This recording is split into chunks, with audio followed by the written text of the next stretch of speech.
call this meeting to order, May 7th, of the Climate Action Committee. We have the agenda here, it's pretty loose, so we can do some improv as we like. And this will be my second and final time as chair at the interim chair, and so I'm looking forward. So I want to welcome everyone here. For anybody have any comments and announcements at the start before we get into meetings and minutes? I think on my end, we have some members that are rotating off potentially, so this could be their last meeting. Would raise your hand at 5 feet. So want to thank you. We're gonna have a little section, so thank you as well, but good to know. Okay. This is the weather for ice cream. Good idea. Okay, so diving right now to the meetings and minutes, we have the minutes that Brad had sent out. Thank you, Brad, for taking the minutes. And so I don't know if anybody had a chance to review. I did, Right. I did read through them. She made a Thank- comment. I have a copy or two if anybody wants. Okay. I just saw a couple of typos, nothing substantial. I can find them. Yeah, those were corrected in what I sent out today. You said? Sure, that would be Okay. thank you. Yeah, I'm not seeing them. They were spelling mistakes and, well, you got, Courtney showed 4 slides summarizing. Not some but some the analysis instead of summarizing, Okay. which is on metrics, and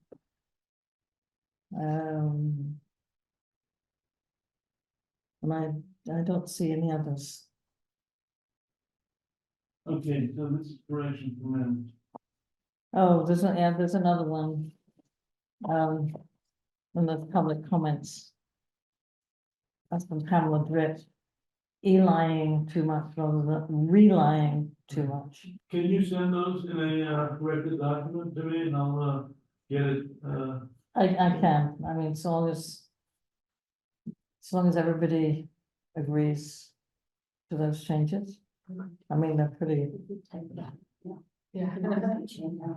since that's just minor typos, I don't think there's any Right. controversy. It's much easier if I do it later.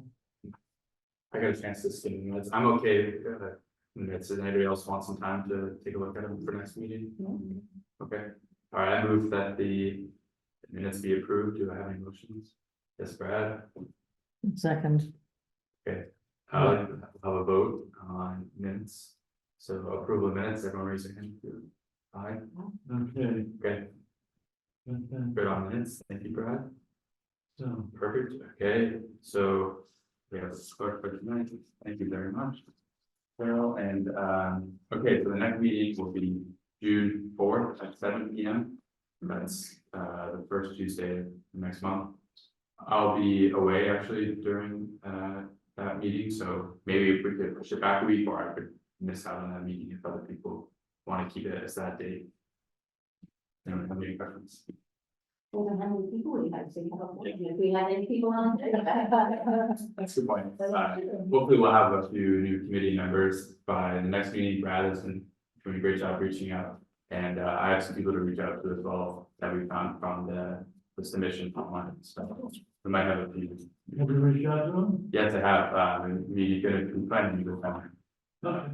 So over the phone and see if they want to be a part of the committee. You got people who put the committee as 3rd in their ranking. But I can talk them into it. So I'm hoping to talk to them over the next week or so. So you're away that week of the 4th. Yes, so I'd love the, 11th better? yeah, I'd love the 11th if that's possible. Anybody else? It's fine, there's a, I'm not 100% sure on the 11th, but there's a Harvard Climate Action Week that week that I want hopefully participate in, but Okay, 11th is likely to be good. I haven't heard back whether I can participate. okay, got it. I'll mark it as, well, but the 11th, but I'll ask to make sure that's okay for everyone else. Janet, are you also off a given name? I have, my term ends a year from now, Okay, I just wanted to get, okay, good. 2025. It's when I leave. I think on the terms are on the website, if they're correct, Mm. I'm assuming they're correct, but they are on. So. We should make clear to let the clerk know, the town clerk know exactly who's continuing and not. And, maybe that's up to Eric or somebody. As chair, you're saying, or the clerk? Well, yeah, I mean, if Let we, the town know who's on the committee. yeah, if we can confirm that, I can let the clerk's office know. Okay. I mean, I think we need to confirm with Mike McDonald that he's gonna renew. And Jerry, Jake will go with the check with Jake. Jake can't, he's timed out. So is he off now? Yeah, Jerry- So Jerry is not timed out? so what's that? Jerry Frankel is not timed No, out? he's not. Okay. It's only Karen and Courtney and Jake who have reached their limits and can't continue. Mike has reached its limit as in end of May, but like I said, we don't know what he intends to do. Yeah, So Paul could potentially be on the issue. Paul's term was up in April, I don't know why. Yeah. So in April and why. I think the two different former committees for some reason had slightly different end times. I don't know why. Okay. I mean, that's my assumption. Anyway, so his So- was April 30th, but I I'm not sh- had indicated he was interested in. Yeah, I think you said he was. Who's? We'll look for that. Oh, okay, so Paul and Mike, Maybe good idea to check. Yeah, check with Paul. Should mention that Paul is gonna be giving a talk, at, First Parish Church on the 30th, right? 30th, yes. So if he's gonna be talking on the evening of the 30th about climate risks and adaptation, Yes, that is the subject for the 30th of this month? Okay, of May, yeah.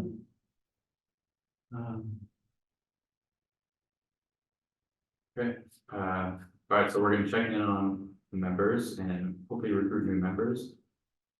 I know Brad, you can come to meetings and I'll meet more, so we'll keep track of that. Maybe we'll talk about it in the chair report, chair update section. Okay, I'll pass it over to Eric. Do you have anything? Director's update? Yeah, sorry, I had sent something out today. Didn't have the opportunity to attach it last week when the agenda went into the clerk's office, so not sure if everybody got a chance to look at it, but a lot of it is probably things related to things that you're already aware of. So just touching on the Cooler Concord Climate Festival, which I think was very successful, especially despite having to change the venue at the last minute because of uncooperative weather. I think it was great. I think it was exciting. I think I'm looking forward to next year, and already been trying to pick some people's brains and would love to pick the brain of anybody on the committee who was there, for thoughts looking forward about what, how we can improve it next year. I mean, some people were suggesting that maybe the high school was a better venue than the library and you don't have to rely on the weather. Other people thought the library is still better if you can do it outside and take a gamble on the weather. You might attract more people, just going by. So, there's probably a bunch of pros and cons, but I thought we had fairly good representation. I like to think we could get some more groups, even some more groups involved next year to have there, but I'm pretty terrible at guessing crowd sizes, especially over a couple hour span. I was guessing that we probably had, maybe 250 people come through over the 4 hours. Some other people suggested more than that, so I'm not sure, but even conservatively, I think that was probably a pretty good turnout. and the Concord Can Table is constant and people visiting. I mean, there was no time we were twiddling our thumbs. And also, we had a sign-up list for people who were interested in getting the emails from Concord Can. 32 people signed up, Oh, great. which is pretty impressive. Yeah. Hello. Yeah, so, I'm sure we can talk about this in more detail later, but just, wanted to mention that especially for those who weren't able to be there. And you're all probably familiar with the results of town meeting, which I think were pretty good for sustainability on a number of fronts. Article 31 passed under Brad's guidance and presentation, which was great. 32 passed as part of the consent calendar for modifying the fossil fuel free demonstration program bylaw, so that's good. And then the special town meeting warrant article for the battery storage for CMLP passed, which is exciting as well. So hopefully hopefully the light plant will, start to move forward with investigating that. There's actually an article in the New York Times today about large scale battery storage and how that's changing the energy landscape across the country. So it's interesting. So anyway, success, I think, at town meeting. So that was great. Also, the MBTA Communities Act passed as well, which is Yeah, part of our, like, denser housing is more climate friendly, so that's good for our climate community. Well, these didn't just pass, they passed by like 95% votes. yeah, very strong support. Yeah, So. This committee could do more at town meeting if, we get around to it. And I and think oftentimes it's an uphill battle trying to get attention or feeling like there's 1,000 problems to solve related to the climate and the environment, so. I think we should celebrate this as well. We did a good job of passing these articles and like you said, Brad, let's keep going for more. and I didn't. Change the protocol for, I guess they won't do it to the following. What is it? But they're talking about changing the protocol for how one vote, so, because there's only a small number of people actually. So we just Right. see them to change, what that means to votes and all that. That was quite interesting, some of those discussions about, how you can change the voting to get more people involved. Now, Wayland, I know that you like the clickers. They do, yeah. Yeah, Ellen said that before the clickers, they had people counting who were all in the mid-80s and always, they'd get halfway through and they'd forget the number. Now the clickers. doesn't surprise I me. think it goes pretty smoothly in Yeah. Concord, and the number of times that people actually have to count if the voting is very close. Once, maybe twice, at a town meeting, and I don't think it's ever been to the point where people have to actually put ballots in any town meeting that I have been in the last 12 years, 11 years. Well, there was one article this year where, from at least sitting in the audience, you couldn't tell if the 2/3 voted for it or not. It was close enough that I was wondering, and you have to trust the moderators. Well, and that's the view right. of the, There is some trust there. so. And I guess the one other article that we failed to mention is the stormwater utility. Yeah. Which is also in the climate action plan, is developing a stormwater utility. So the first step in that process was approved. So hopefully Public Works will be making some progress on getting the stormwater utility developed for the town. And what was that step? We got, They were basically they were just asking for authorization to move forward with looking at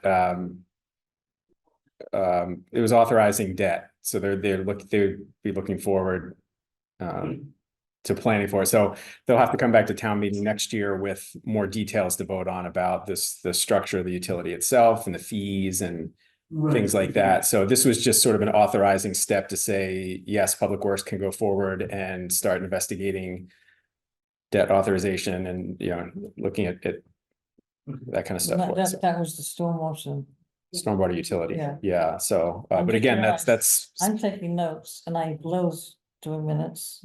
Is anybody else doing minutes? Cheryl's on it. sure. Okay, I just. and I'll have the recording and the AI summary I can share as well, which is pretty decent. I didn't find the AI helpful at going It's- through the, going through the recording at like 1.5 speed.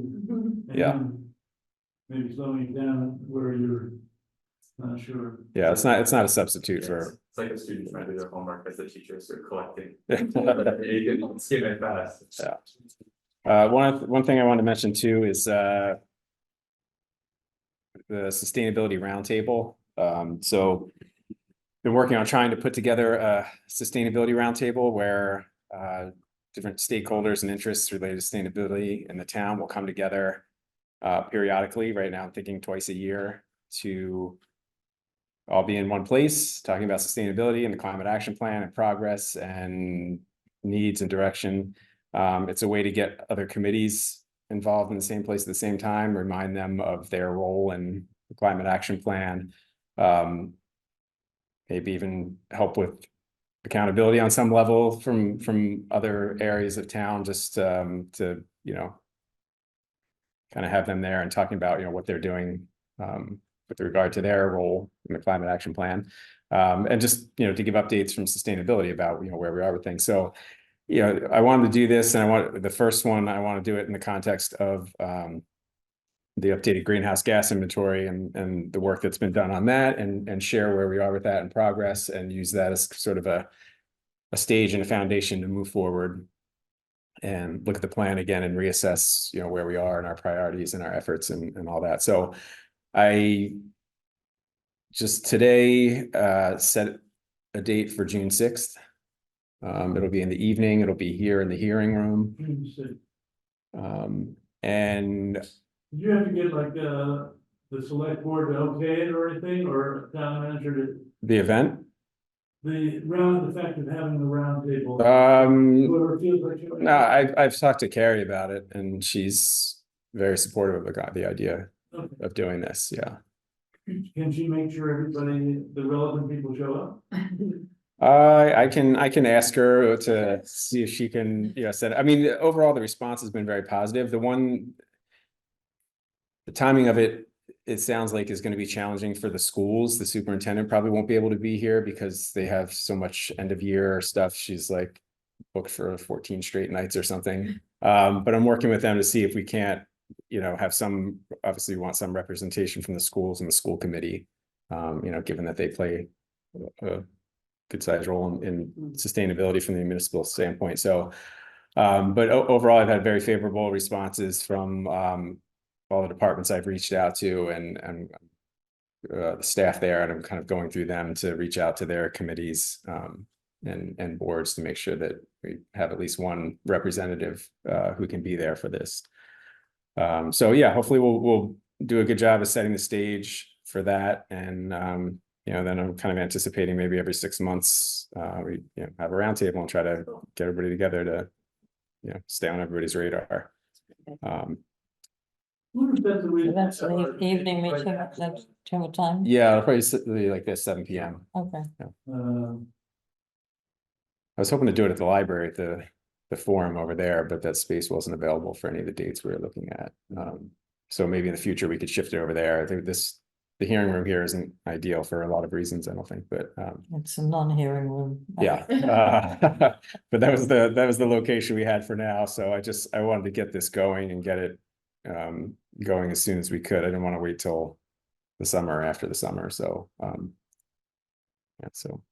yeah, so hopefully I'm anticipating we should have good turnout. We'll advertise it as well. It'll be open to the public, and you know, we'll see what kind of response we have.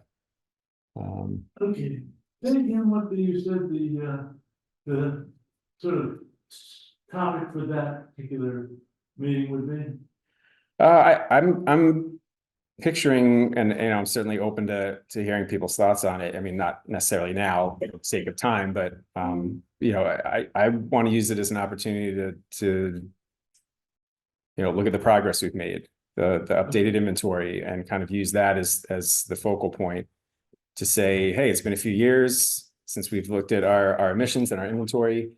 You know, we took another look. Here's what we came up with. Here's where we are. Here's how it compares. Here's our progress. And then, you know, how does that factor into our goals as outlined in the climate action plan? And, you know, some boxes we're already checking, some we're not. Where do we need to double down efforts and improve and focus? And then I'm hoping as we go through all this that, you know, it's going to sort of remind everybody of their roles on these different boards and committees, that they play a role in this as well. So it would be good to have the numbers for municipal versus residential, you know, put a little bit of breakdown Yeah. relevant to the people sitting around the table. Yeah, We have that.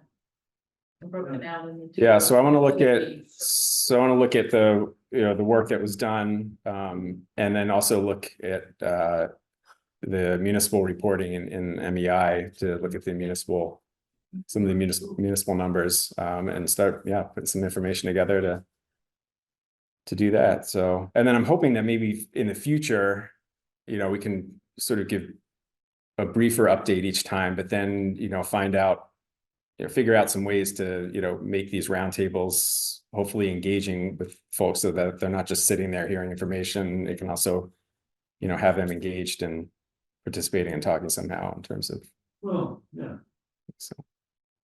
did you ever get any feedback from DPW on the waste side? I didn't, no, it's been a little bit of a struggle.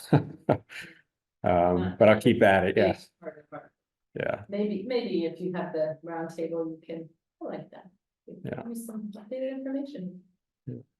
And one of the last thing I'll mention is just that CMLP and Energy New England are looking to do another electric vehicle showcase in the fall.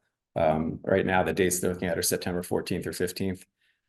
And it's largely going to be organized and coordinated by Energy New England and their EV specialist group. But right now, I think they were looking at locations and sort of leaning towards trying to see if they could do it in the Crosby's parking lot, as a location that might get some attention. So, so I think that would involve dealers again and you know, residents, but it'd be more of a showcase. So there wouldn't be like dealer test drives like there was at the last event this past fall. It would just be people coming and being able to look at cars and sit in cars and sign up for test drives at the dealership, you know, but not do any test drives that day.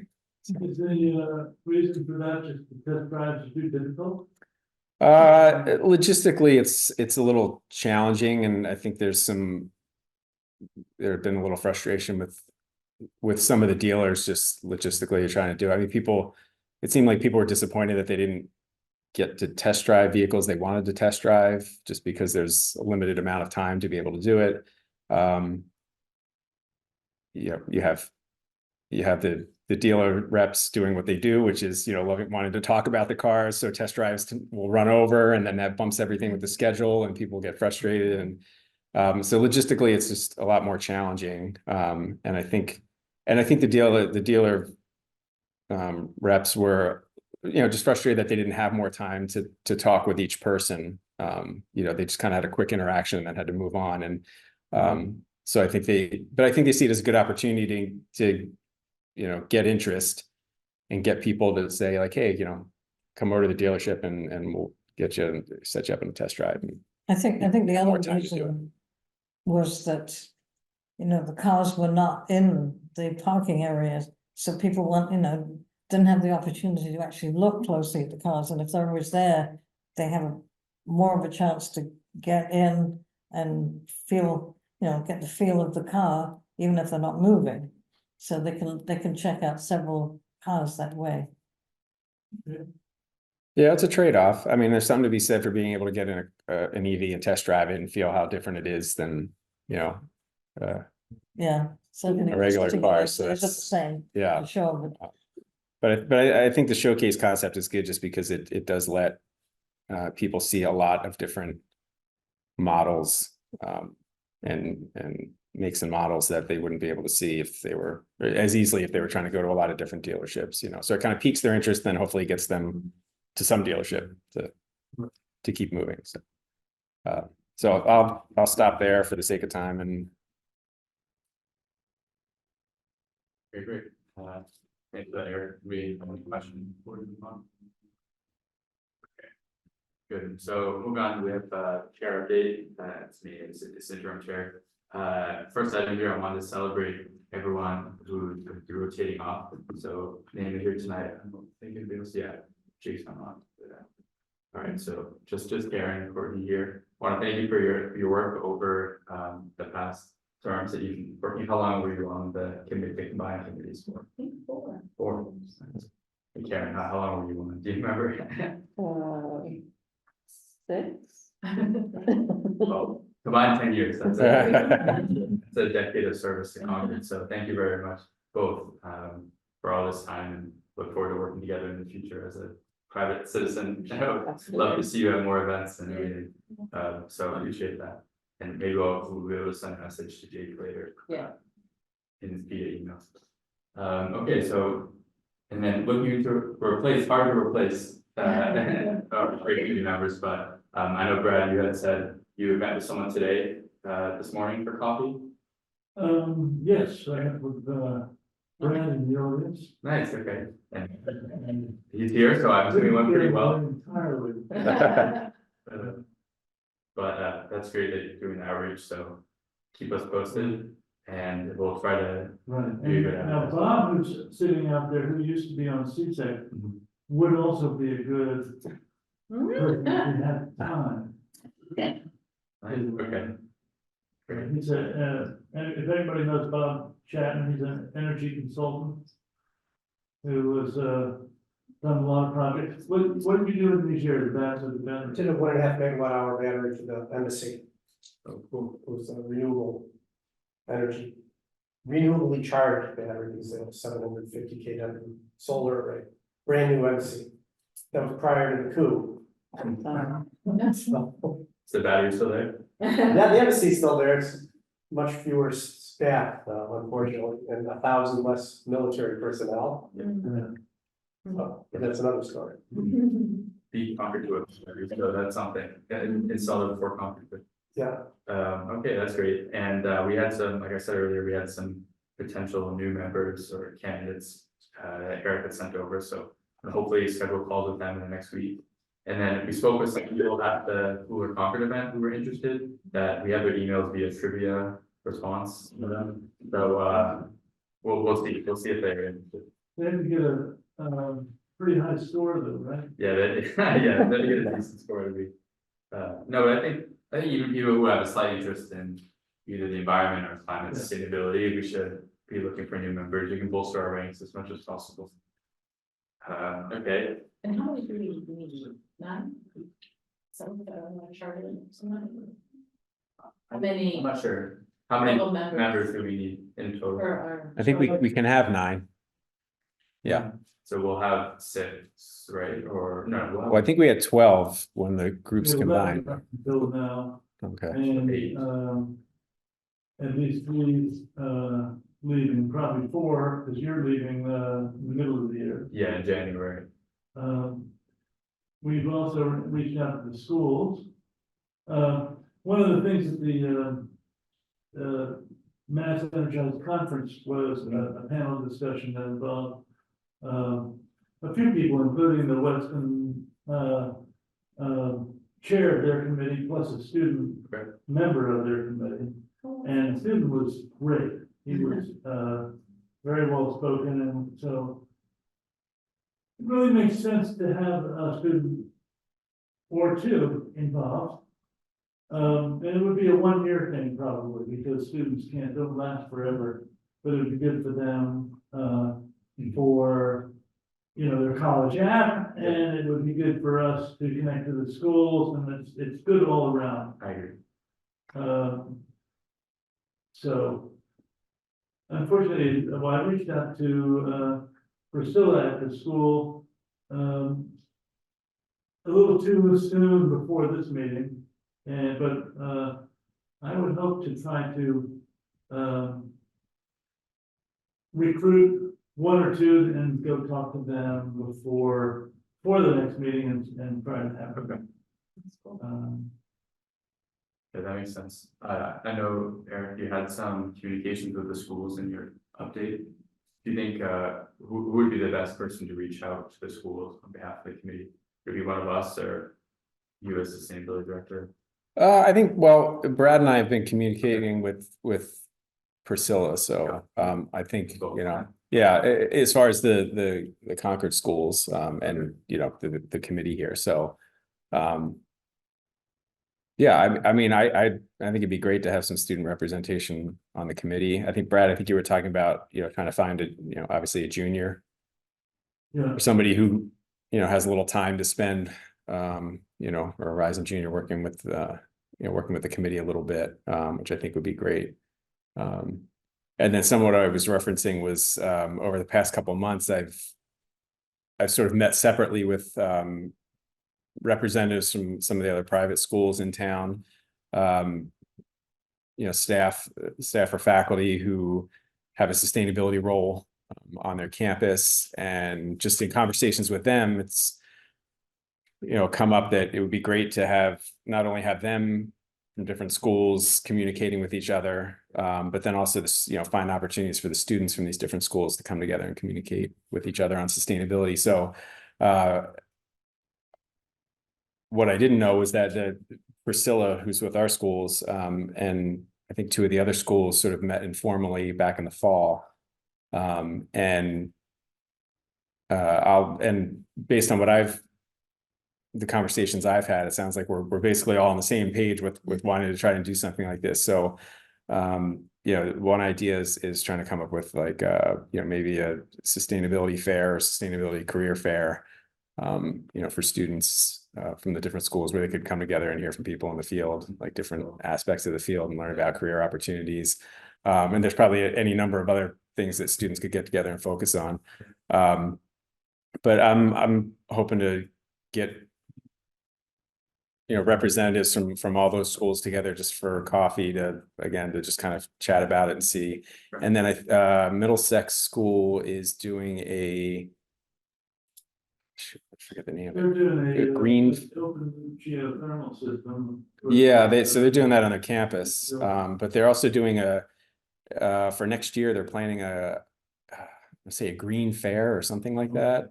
And so what I don't know yet, I'm meeting with them in like a week or two about this, because I think they were planning on having some panelists and some other things for students, but so my impression is that it's just for Middlesex at this point, but I think maybe that could be a model to try to expand, to other schools. But anyway, yeah, just trying to keep the communication open with the schools and trying to get students more engaged on a lot of levels throughout town. Sustainability. Yeah, and I know CCHS, it's like the green team, is it called? Yeah. There were some students who were there at the Cooler Concord Festival, Mhm. so that would be whoever the faculty is organizing. That Yeah, that's Priscilla who we've been talking with. Yeah. So, Okay. yeah, so we'll keep moving on that and seeing if we hopefully can get a one or more students who have an interest in the committee here engaging with us. Yeah, I know, I would have loved that on my phones beforehand, so I bet a lot of other students would too. When we're talking about the schools, I was thinking at town meeting, the schools wanted money for a new pickup truck, because what they had was 20 years old, blah, blah, blah. And can we put pressure on the schools to get an electric pickup truck? And Yeah, so they were asking for a dump truck. sorry, dump. Yeah, truck, so- pickup truck. Yeah, so I'm gonna reach out to them about that. I mean, the town has a municipal EV first policy where, any vehicle replacements, you're supposed to be looking at an EV first as an option. What I'm less clear on and need to figure out is, does that extend to the schools as well? Because there's these sort of nuances between the schools and the rest of the town, and autonomy but yeah, but I'll certainly have a conversation with them about that, and maybe remind them Remind them. that we have this policy. Could actually, Yeah. we pay taxes that support schools. Yeah, it's this policy has been around for a little while, and I think it's still, to some degree, it's a little bit of a learning curve with factoring that type of policy in with the budgeting process, because there can be cost differences between purchasing. I mean, light duty vehicles, it's really not much of a difference, or it's not really a big deal. And the town has continued to adopt EVs for vehicle replacements for a lot of the light duty vehicles. And even Public Works she's been using EVs and hybrids to replace gas vehicles. But it's some of that comes to the budgeting process too, where and that happened this year with the town manager reminding people that as they're thinking about their budget process for the year and for the next year, that they, have sustainability in mind. And part of that is, Using grant money to help them do the right thing? yeah, there is, Okay, yes. That would be positive, just telling them what we want them to do might not have an outcome. Yeah, so I've been working with the departments to, remind them of that. So there's the town has some separate funds to use for purchasing EVs through a generous donation. And then there's also, state funds and now even federal funds that are available. So I'm trying to figure out how much of that we can piggyback for any of these vehicle purchases. But yeah, it's just, and the departments are well aware of the policy. It's just with the budgeting, just need to make sure that they're budgeting for EVs and not just, budgeting for their standard vehicles like they have in the past. So yeah, just reminding them of that. But yeah, I'll certainly can reach out to the schools and remind them of that when they're considering their vehicle purchase for the dump truck. So. Yes. Is there an alternative for an EV alternative for dump trucks? Yeah, I mean, it gets a little more challenging. I mean, I think there are some on the state procurement. I haven't looked to see what the costs are on those. But I think there are some on there. It's been more challenging with mid-duty and heavy-duty vehicles to have as many options available. But I think that's been changing, and hopefully it continues to change. So, but I do think there's some either hybrid or maybe electric dump trucks. I was talking to Public Works about this a few months ago.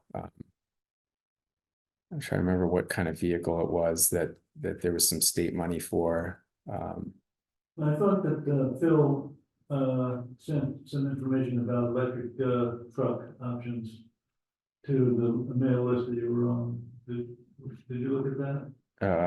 To the mail list that. Well, there was an email about electric dump truck options. I don't know if I No, don't know I if I didn't was. open it. It was a year or two old, so there's probably more options now. Oh, Yeah. yeah. Right. Yeah. So, well, there's Phil. He could tell us if he's on the screen. Can I chime in here? Yeah, we can open it for a comment.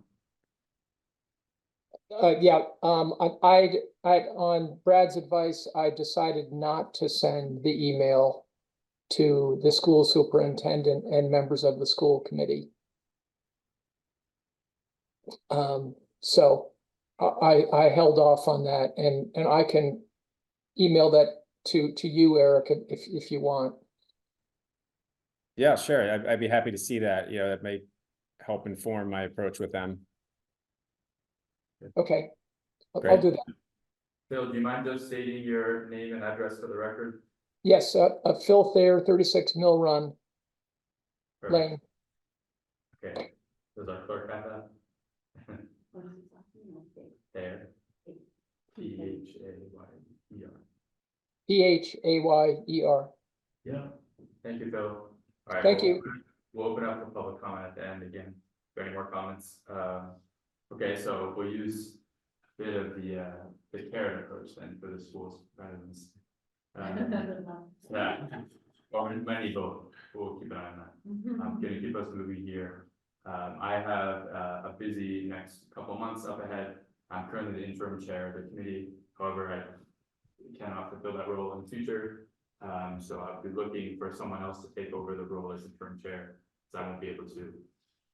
It's been a fun 2 months, able to talk, set the agenda and talk with her more frequently than normally as a member. So it's a good role, and if anyone wants to fill in on an interim basis, kind of reset with new committee members and things like that, be very open to that as well. So if we wanted to have a vote next meeting for a new chair, there has to be a chair who run the meeting. That's true. And we have a process for that, right? So that's an action we shouldn't do today without, Okay, um, for voting for an interim chair? Or Well, setting, Nomination. someone has to run the meeting next month, got it, in order to have a vote, okay, and. Makes sense. I guess I could, got it, I could do it as an interim for next month. Okay. But since this is my last year, I don't think it's right, I don't, you know, I don't think it'd be very helpful for me to be chair for the rest of the year. And I don't know whether Paul has time. Really getting now. I mean, I know Cheryl said no, and there's nobody, and Brad has basically said no, he's given up. He's got too much else on his plate, so Courtney is gone, so it's you and me at that table. Yeah, I don't think I can be chair. I have too many other, obligations right now.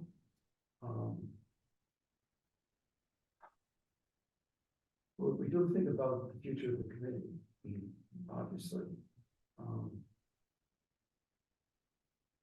Well, there's also, Jerry Frankel, who's not at the meeting, and Ben, who has missed a few meetings in a row, who's not likely to be, yeah, anyone.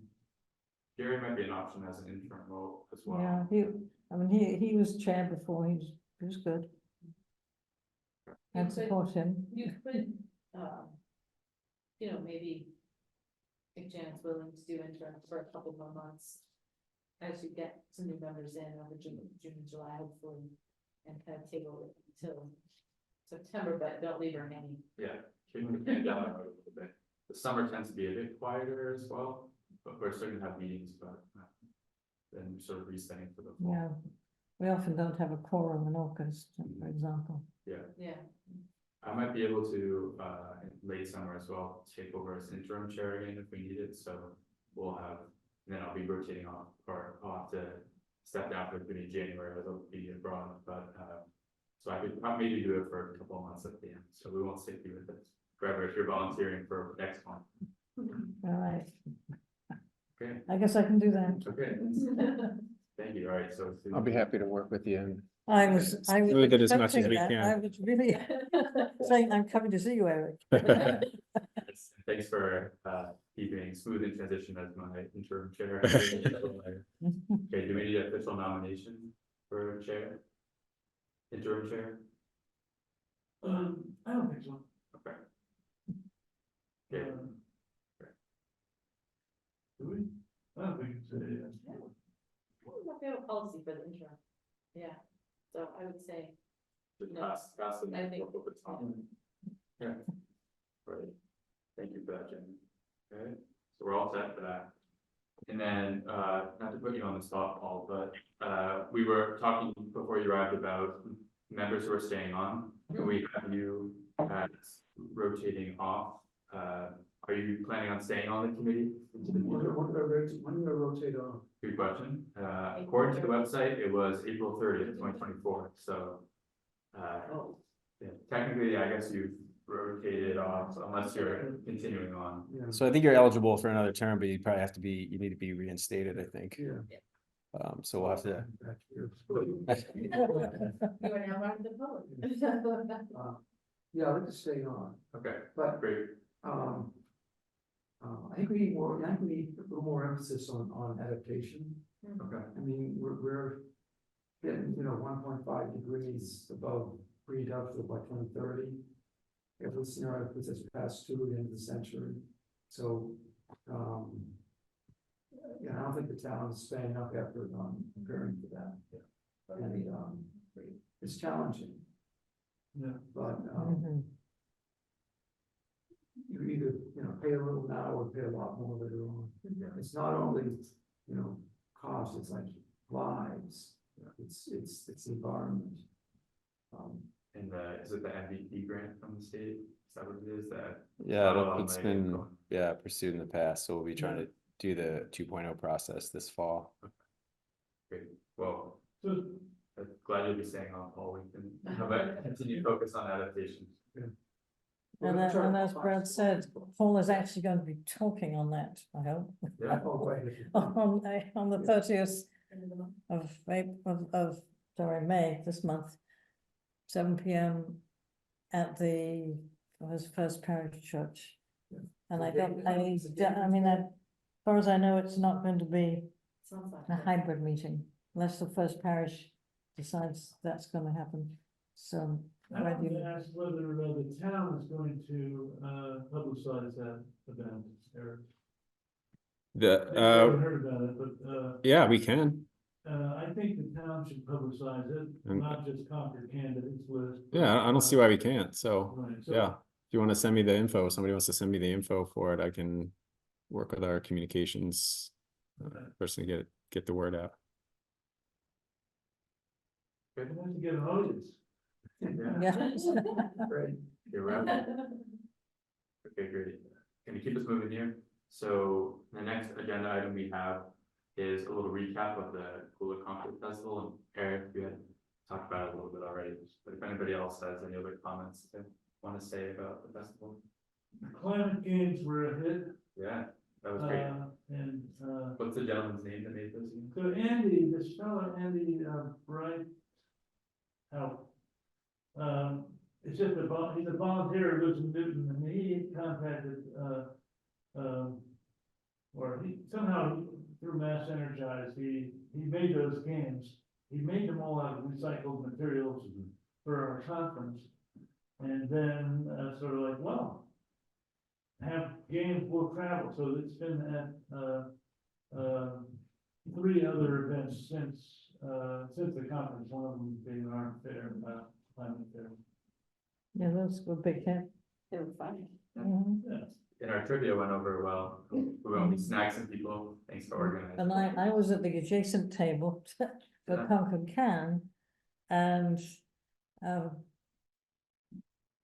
Malcolm Bryant had these rocks that he was having kids paint, which meant the parents were standing around, which meant that we could say, you know much about Concord Can, can we tell you about Concord Can? These are the things we've done, these are, you know, these, are you interested in, you know, joining, and would you like your name on the email distribution list for our newsletter? 32 people signed up for them, for the newsletter, and considering how most people are bombarded with emails and don't want any more, that was pretty good. Yeah, A few of the people I reached out to participate with a table at the event weren't able to this year, but said that they really would like to, and so keep them in mind for next year, so Mhm. I think there's interest in doing it again. Now, what do we have in terms of follow-up? Is it all on my iPad or something, or who's, in terms of the climate quiz? Oh, yeah, it's all on your iPad and. And I have to go, I have to lots on my I iPad. hadn't thought about it since then, but. Yeah, when I did the mini trivia version, there was an email form, so I got like 4 or 5 emails with people who might be interested in learning more about the committee. Okay, If the people typed in emails on yours, I don't remember. You know, probably, yeah, wherever you can find that in the back. okay, of the I app. want to go look for that. Yeah, I will look on my iPad. But, right, no, it's not the follow-up.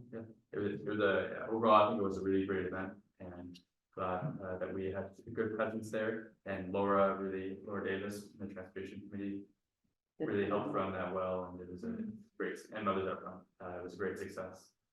Right. can we vote to move it up at school vacation weekend? Yeah, that would be. Funny, I'm having a hard Still time do that. hearing you over here. What's that? Can you say what? I said it overlapped with school vacation week, and I don't know if it always does, but Earth Day often does, so if it's Yeah. often, if it's around that time. But I wonder how many people will miss because of that. Yeah. It's something to think about. So fun. I personally think it might be, it was great, it was a great atmosphere we had there at the high school. But I think it even could be better in town center, get people walking by. Mm. But yeah, there's pros and cons. Yeah. Very Mhm. much, but no. Okay, any other comments here before we move on? Okay, Brad, I want Well, to pass it over. Yeah, you go. Sorry, I was just gonna say that, sort of related to what you were saying with the timing, but then also just, and Brad talking about the games, which were, I mean, I saw all ages playing with those, but there were certainly kids who were engaged with those is, I certainly welcome thoughts about how to better solicit family participation. It was, being there was great. It was, saw a lot of familiar faces, which was great, and, unfamiliar faces too, but I'd love to see even more unfamiliar faces, just people that maybe we haven't reached. And I feel like, could be wrong, but I feel like, parents are a challenging group to get their attention because, they're usually overwhelmed with all their family responsibilities and everything else. So trying to get the word out to them about anything and get their attention on anything like heat pumps or, anything like that. So if there's ways to think about, as part of the festival, to maybe have a few more elements that can pull families in, to get, parents and kids there. And like you're saying, maybe have a way to engage kids where parents, you could have their attention for a minute or two on a particular topic. So just generally maybe something to think about, for next year. Right. Maybe you can show a movie with the kids about climate and then occupies the kids for 2 hours. Bathing. Yeah, but yeah, I mean, something along those lines where there could be, kids, like really kid specific things to engage them, which would Kids, they seem to like the rock painting that was over. parents catch their breath and, get And their they say attention. that, But the more you can educate kids about this stuff, the more it gets filtered to the parents. So doing it on a school vacation week is probably a mistake if you want to engage parents. Doing it A little bit. a week later and having the kids work on a display, like That could be. do a project and show up at the festival. The parents come for free and everybody learns something. So maybe that would be the right thing to do, is to delay it. I think they wanted to do it the same day as Muskegon, Oh, yeah. which turned out not to matter Oh, okay. because it wasn't next to Muskegon. Yeah. And, That's interesting though, there are some things that they do like across all elementary schools. And then, I don't know if you like built it into curriculum somehow and then they present it. I was talking to the schools, maybe it's something you could explore. Yeah. They shared it at right. Concord. Building into curriculum somehow, that sounds easy. No, Not controversial. I didn't say it was just an idea. Yeah. Yeah, but I think with all the tables there was in the U shape we had, there was a great cross section of our goal or our climate action plan where, we have adaptation, we have conservation, we have lowering emissions, we have lots of other positive kind of things. That's cool. Yeah, and sometimes there's so much going on in the climate space that it's hard to keep track of, but sometimes it's good to think about like what are our main goals as a committee in terms of the two biggest emission sources in Concord are buildings and transportation. And that was one of the trivia questions that tripped people up. Everyone thought it was transportation, but actually buildings is the largest source of carbon emissions, which now heating mostly, so. Yeah, good to keep and it was we taught a lot of people that day about building emissions. That's cool. Okay, I was gonna keep moving here, adding to the agenda here, Brad, if you want to talk about the Mass Energize event that you had last month. Yeah, sure. It was the day after our last meeting. Actually, I want to get everybody else's impression who was there. At Brandeis, we had about 200 attendees, including Eric was there and Janet and Phil was there. And we had a plenary speaker on climate risks and science, and we had a panel discussion. And a lot of these are recorded on our YouTube channel. And so I'm gonna send an email about it. There were some pretty good videos. Some of it was on climate messaging, how do we talk to people? And that's you know, when you're trying to reach most people, you have to message carefully. And I'll send around a bunch of links that I have to have posted here, including people on the Zoom to get them. But I'd like to hear from, what do you guys think of it? I thought it was a big success. You know, you had some good speakers. And that was interspersed with breaking out into fairly small groups. I went to a small group which was actually led by students talking about what, you know, what they're doing in their schools. And there were a couple of kids from Andover who had their own climate fair, which happened on April the 27th. I took the flyer, I gave it to Priscilla for her inspiration. I don't, Right. And I think the games were there. the games were, Yep. no, the games were not in that room. I mean, it was, you know, sit down and listen and interact. There was no games that I remember in that breakout room. Well, not in the breakout room, I think it went to Andover. Oh, they went to Andover, yeah, well, that could be. I didn't go to Andover to find out what they were doing, but, in fact, I was in Carlisle helping out at their fair on the 27th. So, yeah. And the other really great breakout that I went to, the only 2 breakouts opportunities, was Mothers Out Front from Brookline, who were talking about, well, this is how you get people recruited to do things. You find people who have some sort of life transition, you know, empty nest, somebody who's recently retired, and you want them to do something really small, and then and then you sort of pull them in. And Brookline Mothers Out Front is huge. It's a very big group. So anyway, I was impressed, more than I expected to be, I must admit. Yeah, I thought it was great. I think there were good speakers. There was a number of my peers from other towns who had attended. So I think it was a nice mix of you know, probably like municipal sustainability staff and you know, folks from a lot of other organizations, complementary organizations. So I think it was good to hear from a lot of different people. I think the range of topics was good. Maybe selfishly, it might be nice to have like a little bit more free time, because I feel like a lot of people feel like they didn't get to really have a chance to talk to each other just informally. You know, because everybody was sort of, you know, going from session to session, and of course there was lunch, but that's, you know, happens pretty quickly. And I know that's hard to incorporate free time into an already packed day when there's so much stuff you want to share, and the day is only so long. Yeah, that's sort of just a wish there, I guess, would be, yeah, if there is any way to factor in like a tiny bit of free time. But I mean, yeah. I mean, I know there's the sort of like when you get there, there was, I think, the chance to have coffee and probably, but not everybody's always able to get there for that free time, like right at the beginning of the day, so. Well, the location worked very well as well. Yeah, I thought the venue was good. It's great feedback. Right. Let us know when it is next year. I think the date is already set, but Oh, wow. it'll be in April again.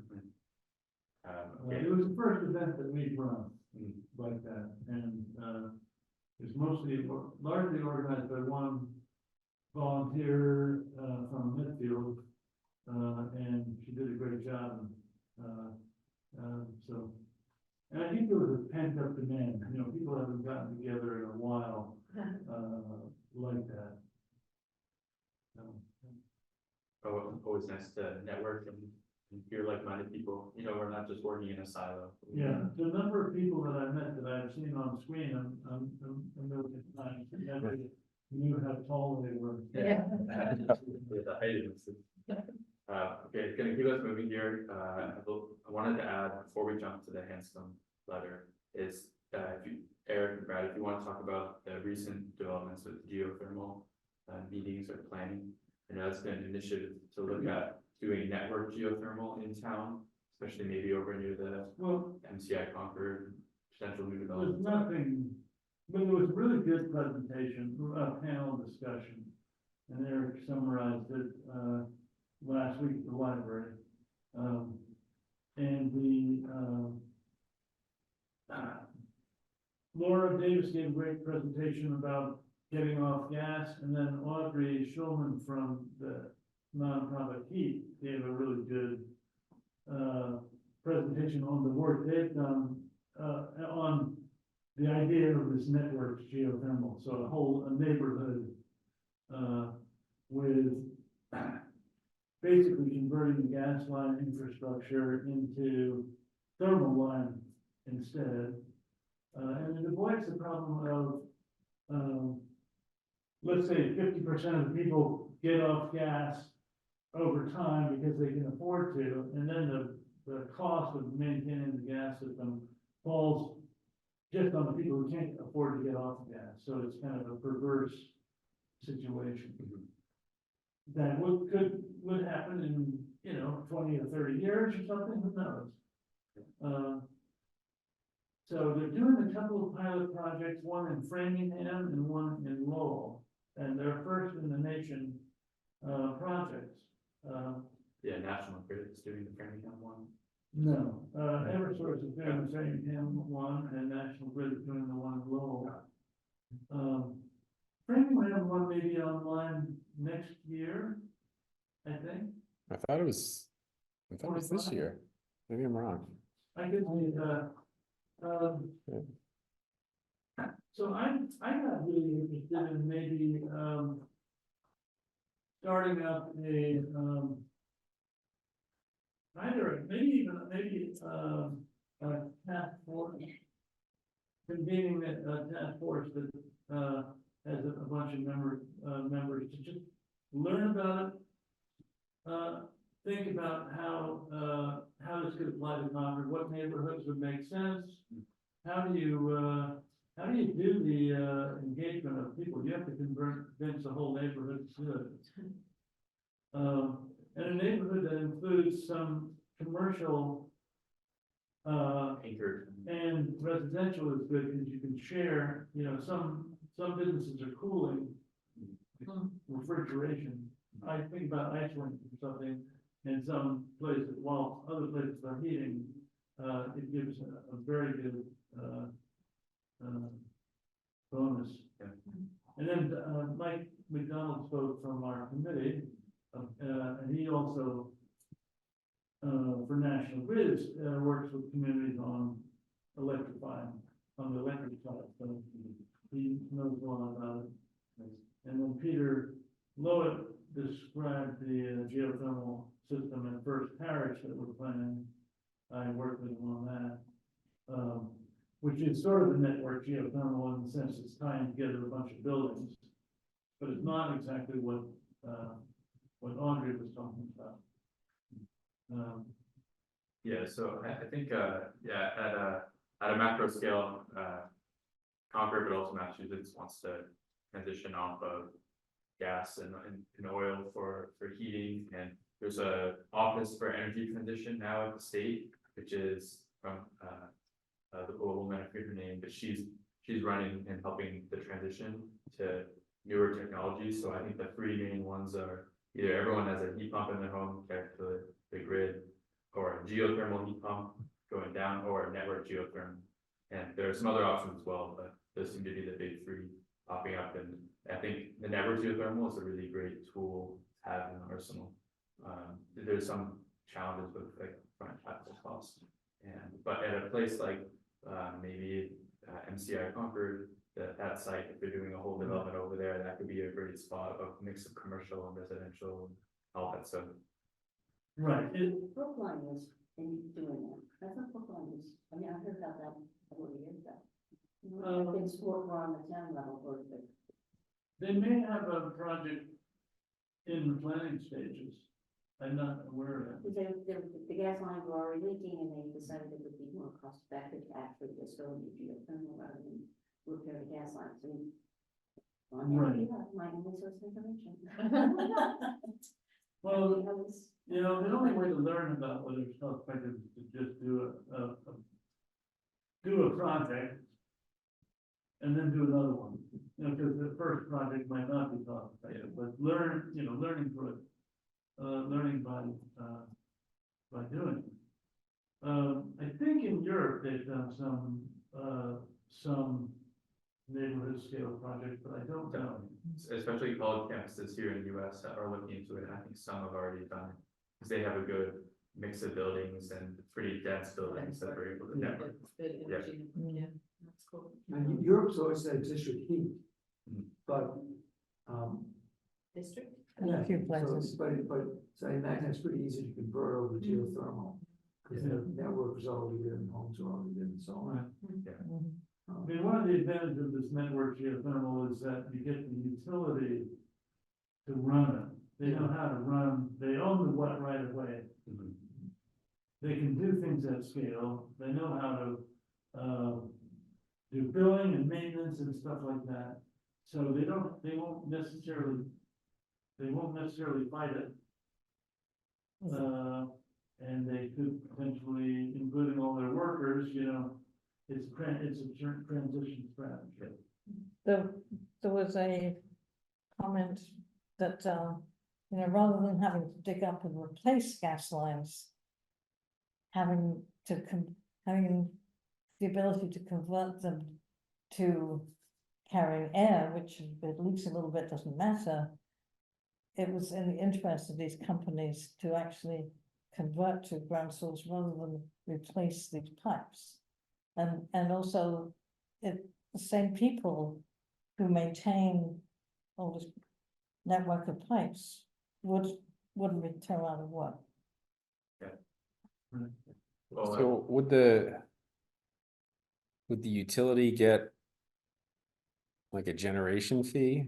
And then CMLP gets a distribution fee for like electricity for a system like that or something? That would have to be explored. Yeah, Yeah. I mean, it works better in places, towns that don't have municipal utilities. Mhm. Because the electric companies don't benefit from, well, everybody going on electric. The Yeah. gas companies don't benefit from people going electric in Concord. Yeah, I guess that's my question, is how does that, Yeah. what's the economics behind that, but anyway, that's for a later Yeah. discussion, but. Because it's National Grid that does gas. So, that's correct. And Yeah, National Grid started out as electric. National Grid the- actually started out and as the nationalized, the state-owned electricity company in Britain. Yeah. And they got privatized, I think, under Thatcher's government, somewhere way back, and then bought companies over here. So Yeah. it's really a British company. Well, Eric, I think to your point, I think National Grid would be able to keep customers by doing something like this network geothermal, because otherwise if customers transition to heat pumps, air source heat pumps, like the CMLP is just getting more electricity in. National Grid no longer has that customer connection, so they have an interest in potentially keeping customers. But somebody keep us posted on that. At my job, actually, currently, I'm gonna rotate into the network geothermal team. As part of my 2-year program, I rotate to different parts of the company, and my next rotation is network geothermal for upstate New York. We have a pilot project in Ithaca and Rochester. So, Okay. I can, Great. once I start to learn what's going on, I'll be able to report back. Yeah. So, if we wanted to start up an official task force or something, would we need to get approval from, anybody? I mean, if It's you not a think, Task force, it's an interest group, but, You could do a subcommittee, I guess, but yeah. that would be just of this committee. So. yeah, I mean, I don't know if you could just do a working group. Like as part of this committee that falls under this committee, I don't know if you do a subcommittee, I don't know if that's. Yeah. Well, yeah, I think if you do a subcommittee, I think that's like technically they're subject to all the same So at the beginning of rules this as year, committees. I thought, let's not do subcommittees, let's do working groups, because then you don't have to worry about open meeting law and minutes and stuff. But then the working groups never really formed, so nothing, it didn't really happen the way, as much as I hoped. I'm wondering whether the subcommittee is actually a better approach in this case, because then, you know, you schedule a meeting once a month, get some numbers, and it's open, people can learn about it and stuff, so it might, But yeah, subcommittee would be limited to our committee members though, right? no, Or is it open to everyone? I'm not sure. I'm not sure. yeah, whatever you want, I think, Yeah, I'm not a sure. couple committee members and others. Okay. Well, let's research that. I'm not sure about that. Let's, Commission as Mark about it. alright, so we'll keep that noted and keep us moving here. Conscious of time. Next section is about the Hanscom expansion, about the environmental impact review that is open for comment currently. And attached to the agenda was a letter that Jenna has worked on as well. Yeah, I wrote it, Mike reviewed it. Yeah. I made some editorial changes and I sent it to you. I'm hoping that you might have read it and say it's great, it's fine, and I'm sure Mr. Scrassy is getting so much input that he's not gonna read every word anyway. There's a couple, I found a couple Well, then I did get the spelling error of, actually just one spelling error, but, I think it was a good letter and we should, as a committee, sign on to it. Yeah. I gotta, yeah. You got something? Yeah, I had a question on the, draft from the open statement. Does it include anything about noise impacts? say that again. Does it include noise impacts? Yeah, I believe, This there's a letter section. did not, I mean, I could have. But to keep No, it, did it was the meant, EIS it was meant to keep it climate focused. Right, but I'm just curious, if you read I haven't read it, yet. Does it include a section about noise impacts? I It does, yeah. The report does, yeah. Because right now, the fines that, first off, they're overnight flights, they pay a fine, and it's a pittance. So that needs to be modified, Yeah. for those of us who get woken up often. Yeah, that was included in the letter that I saw passed around from who's running the Concord Heritage or that, what's the Well, campaign? Save Save Our Our Heritage, which sort of spun off the Stop Private Jet Expansion.org. They mentioned, They wanted to keep the focus on climate, so that it wasn't seen as a NIMBY issue. Yeah. So I followed their directions, basically. But yeah, it But is, I it is in the understand the report. noise. It's addressed in there. Okay, so I mean, I'm gonna comment on that Right, myself. but you probably read in the Concord Bridge that the national, what was it called? I know it's in notes on there. National Trust for Historic Preservation named The national that parks, it's the half. National Park, Walden and the surrounding areas as among the 11 most threatened places in America, or American places. And that's because that's a national organization. They have some clout, I think, and they certainly did talk about noise. Talked about, you know, the national park trying to give these, you know, programs, and they're all dressed up in costume, and then the jet goes screaming overhead. So, I mean, they certainly put that in, but I did not put it in this particular letter. I'm sure, you know, there are thousands of other letters going in. Have And you some read of them it? will. I skimmed Janet's letter, I thought it was excellent. The only other thing, if you wanna open it up, is you can have one sentence about the secondary emissions from all the refining of the jet fuel itself. You talked about the truck traffic. which thought was I think excellent. I put in something about the fine particulates. But did I put it in? But you know, you could go one step further about. People don't think about the cost of making that gallon of petroleum. In terms of air emissions. All right. It's It's, secondary, it's, it's not- it's not perfect, but we have. No, that's all, that's the only thing, but I skimmed the letter. I mean, to me, the main weakness of it is, they basically pretended that flights are gonna go down. They look at only like 5 years. As though they're just building this project for the next 5 years and the flights will go down, so it actually declined. And yet this thing is built for, 50 years. And funnily enough, they need all that extra storage for jet fuel, which is gonna be replenished. Where's it going? Yeah, Showing. since, well, the time has actually been extended. The deadline was the 10th of May. Oh, It's now been extended to June the 14th. the 14th, June 14th? Yes, Oh, good. so you can write your own. You can all write your own letters. If we can just vote to approve this, I would be happy. If we voted to approve it, would we put all of our signatures on it as a committee? Yes, we can do that. Well, and the people in the room, I don't think, can we put the entire committee, even the people who aren't in the room, on?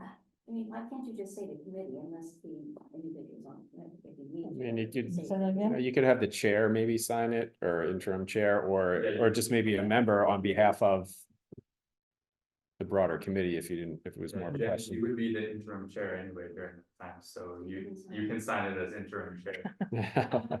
On behalf of Yeah. the Concord Yeah. Climate Action Committee, okay. I move that we sign the letter, accept the letter, we can. I'll second it. Oh, Okay. I'll third. All right, all in favor, raise your hands. Aye. Aye. Okay, Okay, let's is anybody out there? No. No members, no. thank you for preparing the agenda and Yeah. definitely on behalf of the committee. Yeah, it took a lot of work, I must admit. Yes. So Imagine I just want to make one additional comment, which I made this morning at the Conservation and Climate Coffee, which is,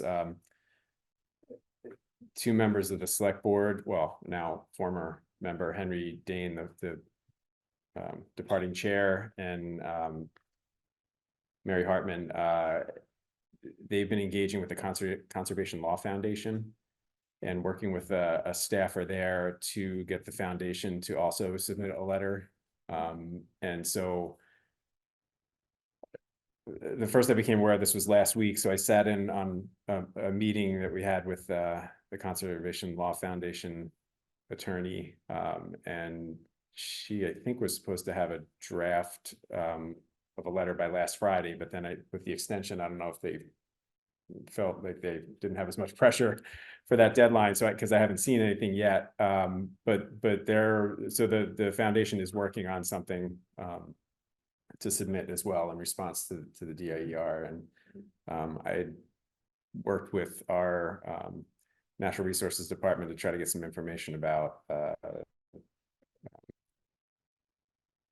endangered and threatened species and potential impacts on those, and shared that with her. But I just kind of wanted to let folks know that there was this sort of separate thing happening with the Conservation Law Foundation, that hopefully will add yet another voice to this, with maybe a little bit Right, louder voice or yeah, that was. more recognized voice in Yeah. some ways. So Yeah.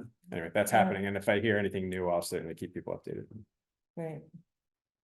I certainly appreciate the effort you, and did Jerry work on the letter too, or? No, just Mike, he added the second paragraph, which was a bit more forceful than most of what I've written, I guess. Most concerning, he begins, and there were a couple of small changes he made, but basically what I wrote. The one word I want you to fix is outweigh Outweigh. in the second paragraph, in the first paragraph. Fourth line, outweigh our work. Oh, yes, I think I want the way that's spelled. yes, it's out, WEIGH. Yes, thank you. And I should also mention that the deputy town manager solicited all the town departments for input, to provide input to the select board for the letter that they wrote and submitted, so there was some town effort behind that, on the different elements of the plan, or the report. That's great. I especially love the section on induced demand. It's a big, factor that isn't accounted for in the report at all.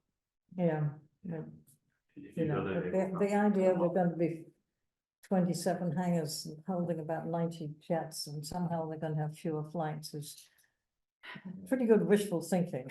But, well, more than wishful thinking, deceit. Okay, we're gonna keep this moving. Thank you, Jenna. So we have some updates from the working group efforts.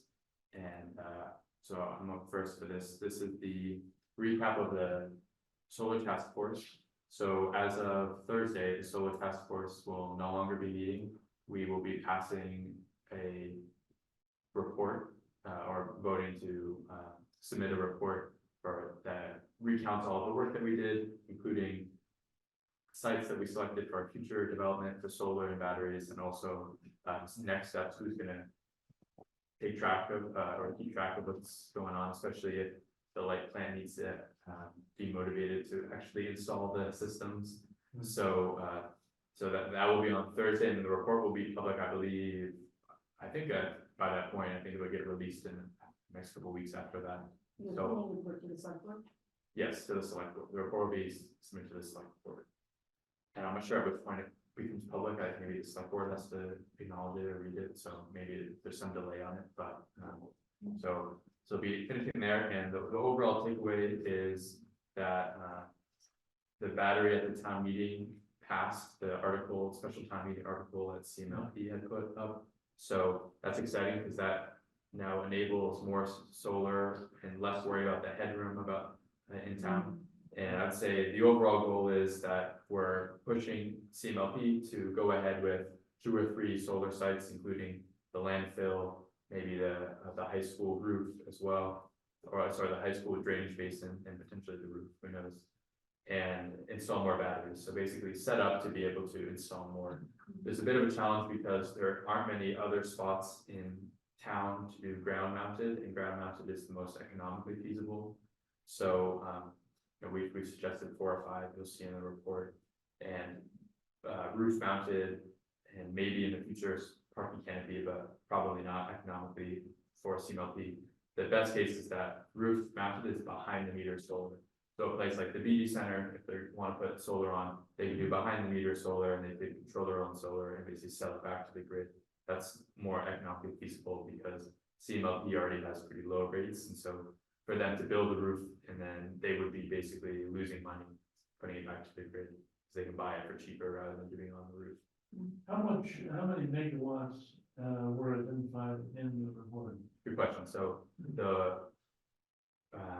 the goal is 20 megawatts of solar by 2030, the initial goal.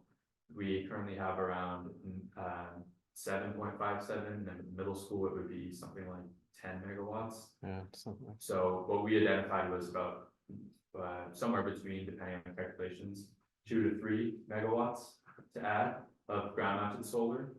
And then, so that's not, Including like 2229? not including that. So if we were to include potentially adding solar on the Nuclear Metals 2229 site, that's not town owned yet, so we didn't put that forward. Right.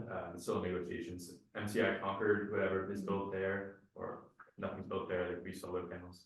So essentially, it's about 13 megawatts that we can move on in the shorter term.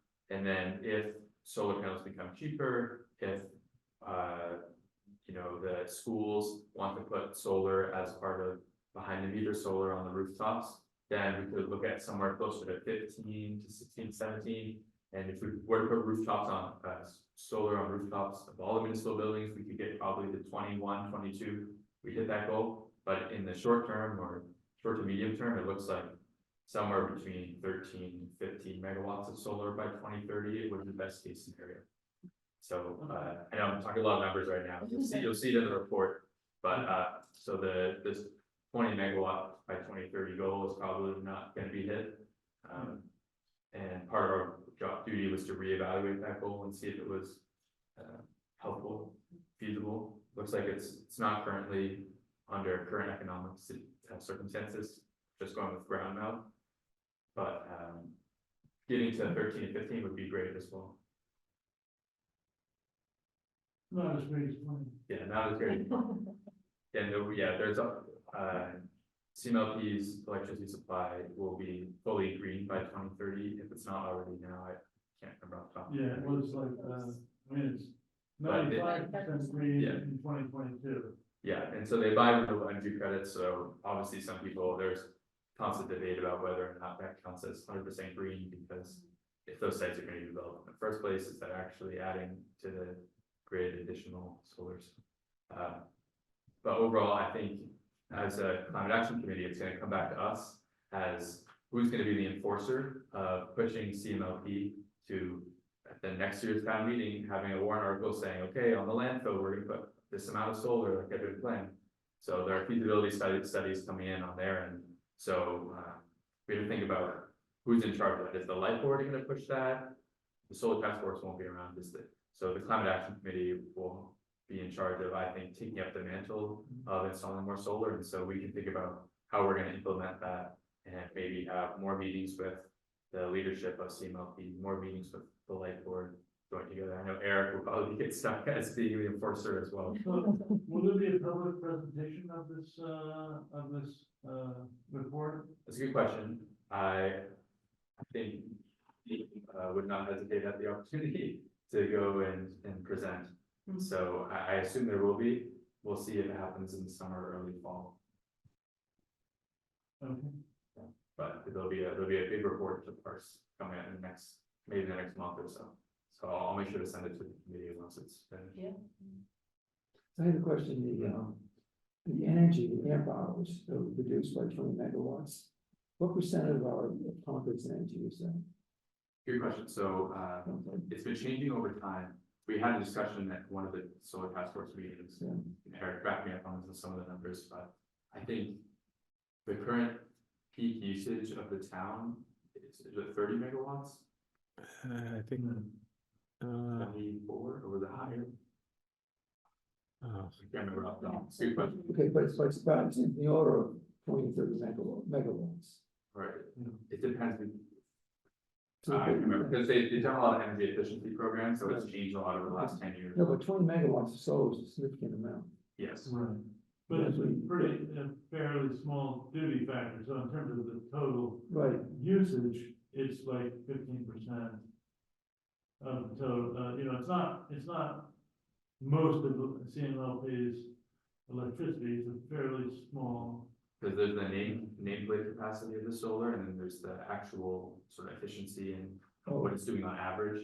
So 20 megawatts of solar would be like, okay, that's how much is installed, the nameplate. that's installed like, that's the power, that's the, Capacity factor. Yeah. yeah. Okay. So it would be probably less. So so the 20 megawatts would like the energy produced at noon? Right. Okay. Basically, right? Yeah, if all of them were working. Yeah. And I can't remember, but I think it was on the order of magnitude between 25 to 40. But I can't remember that, there was a 42 number, but that might have been from 2006 or something. Any potential for wind? There's tons of wind, for example. Yeah. In former life. Is We're there- not Okay. strong wind resources, even though they're making massive blades for no wind sites. No one would want that in Concord. So when we're purchasing from Eversource, some of the power in the future will likely be wind, offshore wind, especially that we install nowadays. So we're buying wind power directly, indirectly, but we're not installing. The solar plus batteries would be maybe geothermal in the future, but solar and batteries, especially nowadays with the Inflation Reduction Act, it's a real game changer. It's a moneymaker for them. So yeah, we were happy as a solar task force that at least something got moved to battery. We got slow walked a bit by CMLP. Dave Wood left another Wellesley MLP, and so we had interim Jason who's been doing, as the director, he's been doing a great job, and he's been really forward thinking a lot of these. So we're hoping that CMLP in the future moves fast, and part of our job as a committee will be to keep an eye on that, making sure they're moving fast. It's gonna be fusion. You could appreciate that. Is the LP closer to hiring permanent director, do you know? I'm not sure where they are in that process. I don't think any interviewing has been started yet, We should make sure you get a seat at the table. so. For Yeah, I've shared some thoughts about that with some of the leadership, so. Paul, what would you say? If we better insulated our homes, Mhm. how much energy could we save? Is that part of the biggest sort of net gain, would be better insulation? Yeah, I'm assuming, so that would be big. The only problem is, Question again, I didn't hear. If we better insulated our homes, Yeah, would that result in a large enough energy saving? Hmm. That would, make it equivalent to solar, and yeah, no, you could have a large energy savings, but, it could be pretty expensive to do it, so it's, you know, the easy stuff is easy. so the solar is sort of cheaper than insulating homes. Well, it depends, you know. there's also the problem of until more batteries are installed or they get the two-way power at the substation. If there's not enough power in town, it could shut off one of the bus bars. It's that problem. So in some ways, energy efficiency, it right now isn't great with our current system because we need people who drive power, especially with MCI Concord closing. Mhm. So, yeah, until more batteries or the two-way version is allowed at the substation, we'll see. What's happening with the vehicles to grid programs? Is that coming together? Yeah, so good question. So I stood up to make sure that in our final report, there's a section about vehicle to grid charging and virtual power plant ideas. So instead of having to install batteries and keep doing 10 million every year at the town meeting, if CMLP can leverage all the school buses, let's say, parked at right next to the solar array, WR Grace near the Acton border.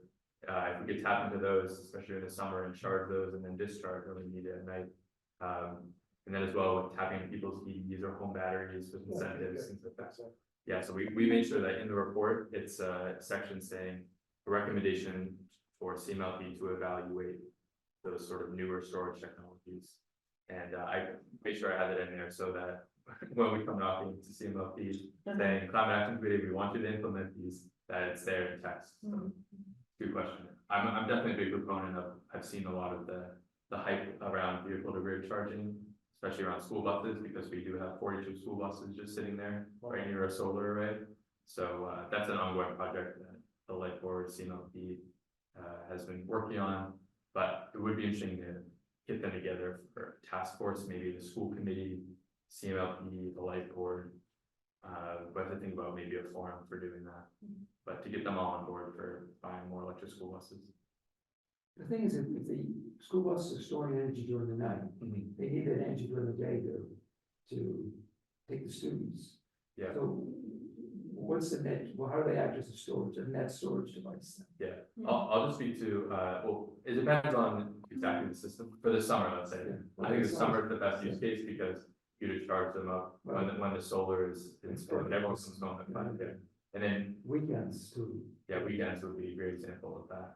And I think there could be a way of, I don't know how long the routes are in Concord, but maybe they only use half the battery of the route, so you discharge and then, yeah, No, it's a no-brainer, it should just happen like that. yeah, it's The just, same thing with, EVs. They don't want to lose the revenue.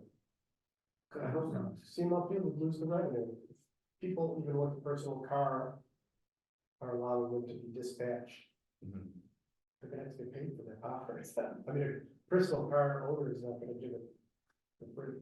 Even though Yeah. they're charging our battery, Yeah. and then if you're allowing the town to dispatch that battery, you get paid for that. So the town loses the revenue for that, those things. yeah, so it would be a big rethink because, yeah, they need to pay people for incentives, but then it might be a cost savings in the long run if they don't have to do, Buy expensive power. yeah, buy actually, and they can, if we're able to do two-way through our substation, we could even sell all our cheap power from solar and EVs back out into the To grid. somebody else. Yeah, so, yeah, so So big is that- rethink, and that's why. Is that all tied to the SCADA?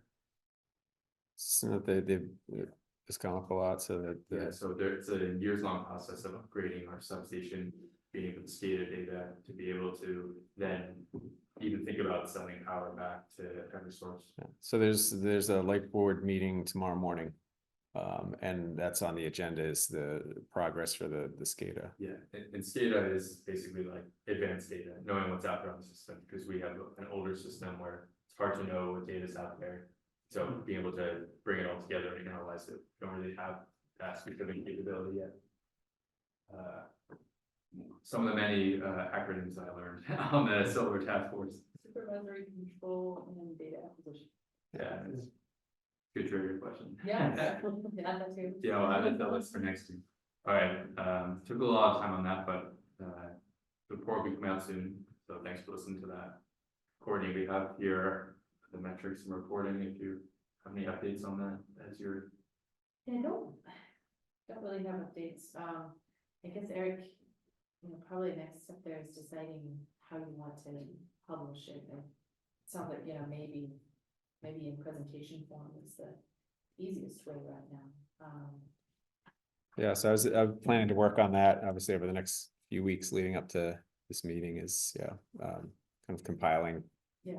A lot of that information for the presentation, and then, in 2019, there was the update report, Yeah. like short document, so I think you could probably maybe use a format like that again as well for something to have Yeah. to be able to share. I think everything's there, in the. Are folder the notch section. numbers in there? There's waste numbers up. No, those aren't in there yet, so I'm still working on. So, maybe try to chase that down. Yeah, I've been working on that. It's been a little hard getting some response on that, but I'll keep chipping away at it. I suspect we just don't have great numbers. What? I suspect we don't have great numbers on it, but Right. Yeah. But it's also a very small percentage. it's a very small percentage, Right. so I think the cost, the benefit, and the cost, it's not. But not getting a response is not a really good situation. Yeah, Issue. but it might be reality, yeah, So I'll keep working on it and see if we can get something in time for this to add to it. again, you might use the forum, the roundtable as a. Yeah. Kind of a Mhm. So what, highlight. we want to give a report to the select board, I assume, from that analysis. And also update the website. We have some old numbers on the website from a few years ago. Yeah. Yeah.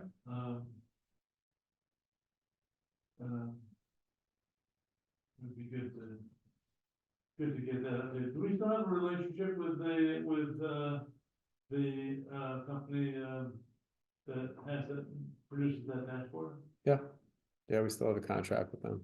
So it's really just them. Like the contract is just them, keeping it going on the back end.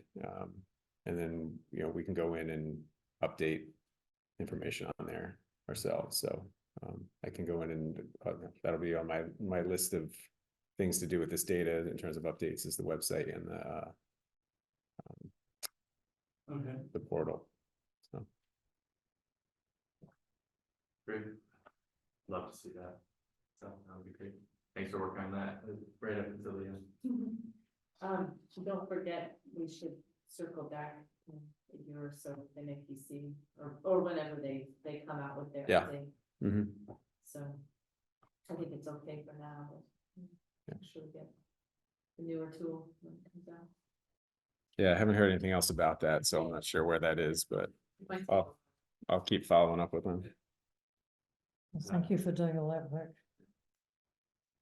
Yeah, thanks to Brad and Courtney for doing the heavy lifting on the numbers and stuff and or crunching them anyway. Getting it. So I was trying to help get the numbers and but yeah, thank you both for that. Well, I don't know, maybe it'll be easier next time, but. Yeah. guarantees. Okay, we have a standing item for residential engagement. We did a great job at the Cooler Concord Festival.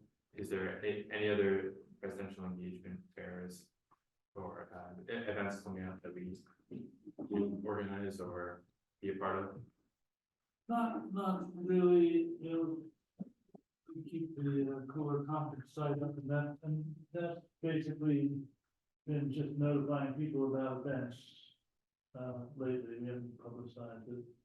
Well, I think there was some talk about maybe potentially doing some more green home tours in the fall, maybe. Oh, yeah, well, the green home, so we got a nice, Jan Seti and her team of people at CMLP wrote up some really good comments about the green home tours. And they were very happy about it. They got a lot of leads and stuff like that. They had a few suggestions of things that could be done a little differently, but mostly it was pretty effective. They have some people who've already volunteered to open their homes next time we do it.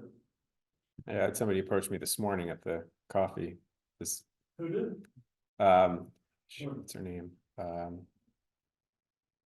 Some of the 250th committee with the trees, what's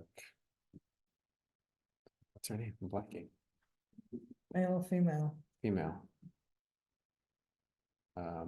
Okay. I'll say Krista. Krista Collins. Yes, Krista Collins. She approached me this morning and said that she would be interested in having their home be on the tour Good. next time we do it. Yeah, she lives on Highland Street. So, Have you heard any people reaching out to you about the fossil fuel free building?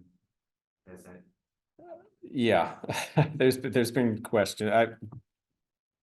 Yeah, I mean, I can go into that later. There's still questions surrounding the actual effective dates on those. So I think it was the morning of the first day of town meeting, we finally got official notification from the Attorney General's office approving the amendments we made to the bylaw last January, Oh, wow. which took extremely long, and they never gave us a reason why until we finally really tightened the screws and started pestering them very hard, saying, hey, we have town meeting coming up where we're doing yet more amendments and you still haven't approved the other ones. And then within a few days, they sent us a notice, but never explained why it took so long. But so the current bylaw, meaning the one that was passed last January of 23, is scheduled to be effective June 22nd.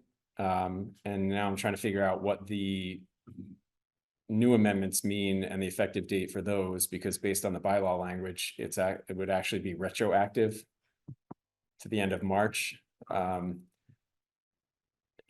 we still have to wait for AG approval on that bylaw, which could take a few months. So I'm trying to figure out with town council what exactly that means for the effective dates. But I mean, the good news is we're in good shape for these things to be effective. It's just the technicality of when they're effective, but that's the policy. and then, yeah, just I've been, fielding some questions from different groups. Like there's an architect in the building next door here, an architect firm, and they reached out and they were asking about, what does it mean? They have a client who wants just a wood fireplace.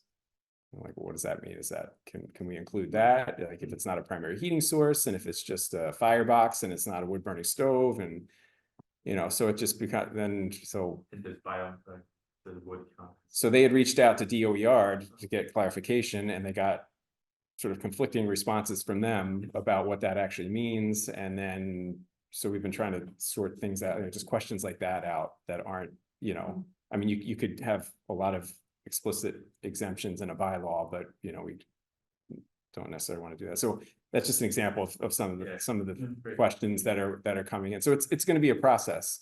It's a pilot program. All the towns, I reached out to some of the other towns who are in the program to ask them that question about the fireplace, and they were all scratching their heads saying, that's a good question. We don't know either. Like, and everybody's, so it's things like that. Some people are making assumptions. Put in video of fire. One of those models. Yeah. Log. Yeah. So, I mean, if you look at the bylaw, wood is not identified as a fossil fuel. So, and it's not a primary heating source, so it wouldn't be a biomass, fall under biomass. So it's just, so there's gonna be a little bit of growing pains, I mean, I think that's pretty minor in terms of, impacts, but there's questions that kind of keep popping up that we'll probably have to keep addressing and coming up So with. it's not effective yet, as we. No, it's not effective yet. Yeah, a house just got built down the street from ours actually, and they might have gone in under the wire. I don't know if they get heat pumps or natural gas, I'm not sure.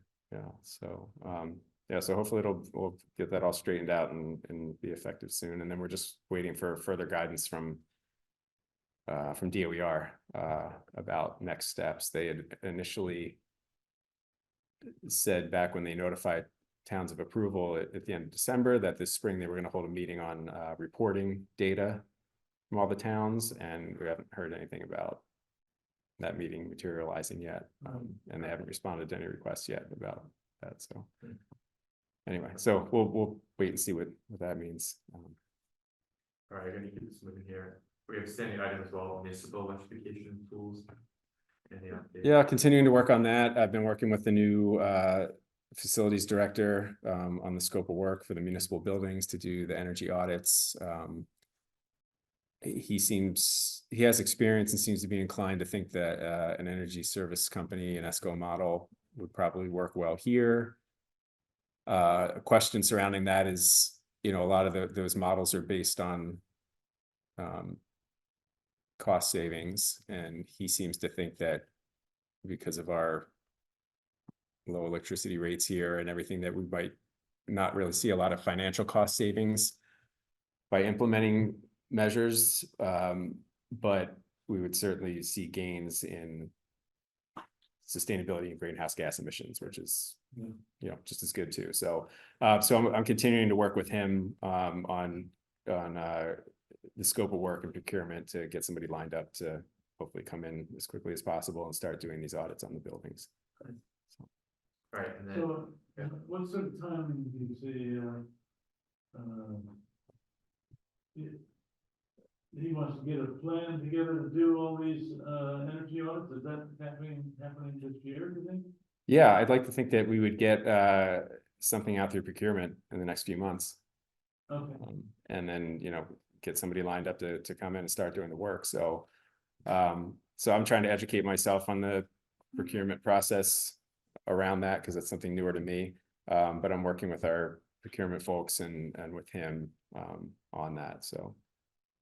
What's the timing of the school's, existing conditions report?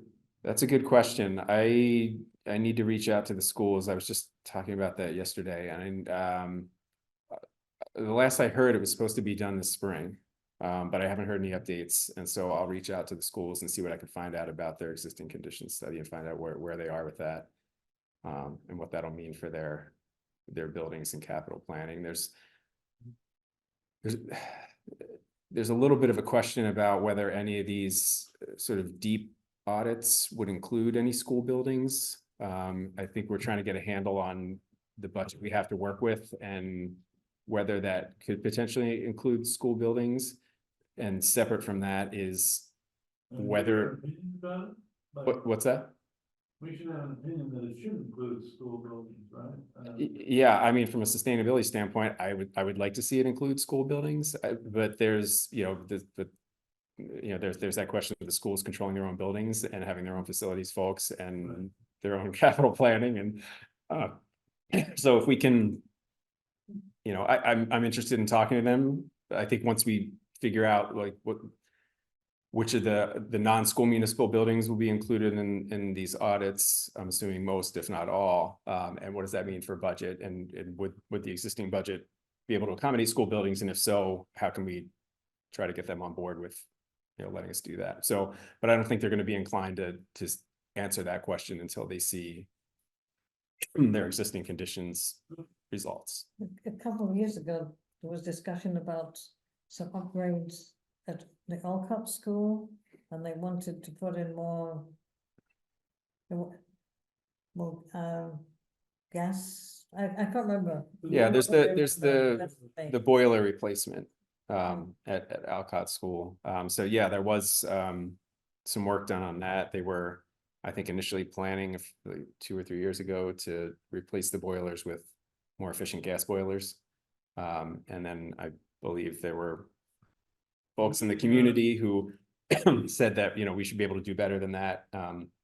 So the schools did a feasibility study the Alcott building for the boiler replacement and came up with, the consultant came up with a number of options, including what looks like a promising one for a hybrid system of heat pumps, and the boilers.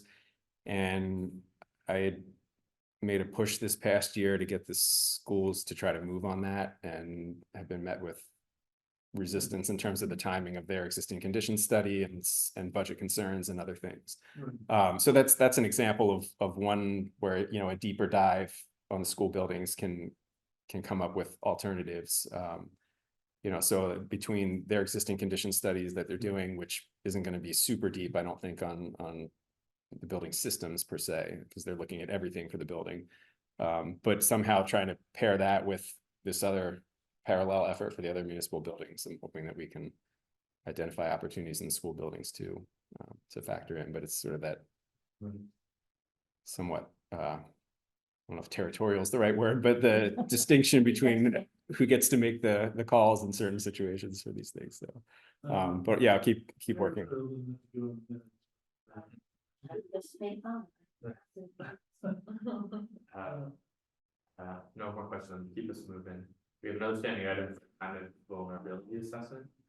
Forget who was in charge of that, Paul. Also to me and Yeah. now. Well, so, no, I'm saying I think to apply for the, the MVP grant. It's Paul, maybe, is that what you're saying? So the town, 2.0. yeah, we have to do the 2.0 process. I mean, I think technically you can apply for action grants in parallel with that.